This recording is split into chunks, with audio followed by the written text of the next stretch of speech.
Magandang araw mga kadeboto, mga kapatid ko sa ating mahal na pong Jesus Nazareno. Samahan niyo po ko ng lubos na pasasalamat sa ating Panginoon Diyos, ang bukal ng lahat ng mga biyaya, sa pambihirang biyayang ipinagkaloob niya po sa akin, bagamat ako'y hindi karapat-dapat.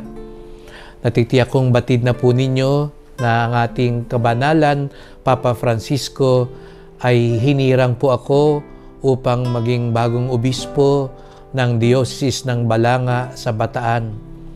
Hindi ko po ito inaasahan at gaya ng pagpunta ko dito sa Quiapo, ni sa aking imahinasyon ay naisip ko po ito.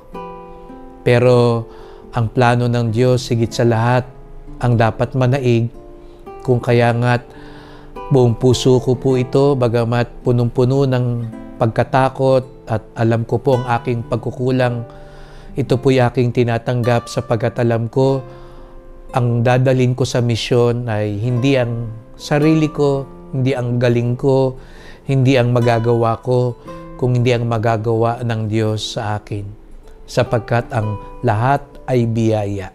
Kaya nais ko rin pong kunin ang pagkakataong ito na pasalamatan po kayong lahat.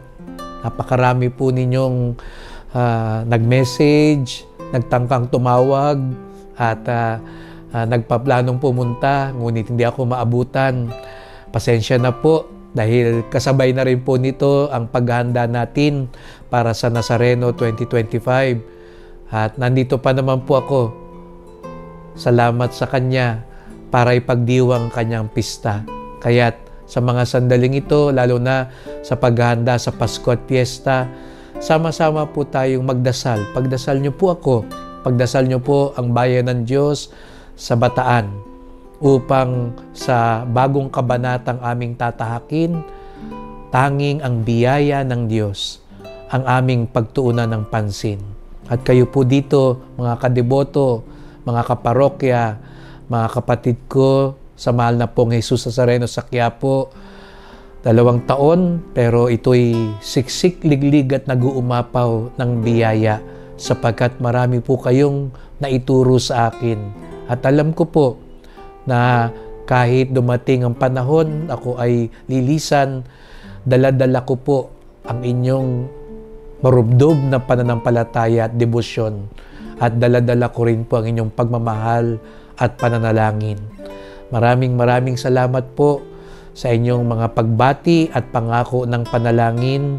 At ako pa rin po si Father June, ang inyong pastol at kalakbay dito sa Quiapo at naglilingkod sa awa, biyaya at kapangyarihan ng ating mahal na pong Jesus Nazareno.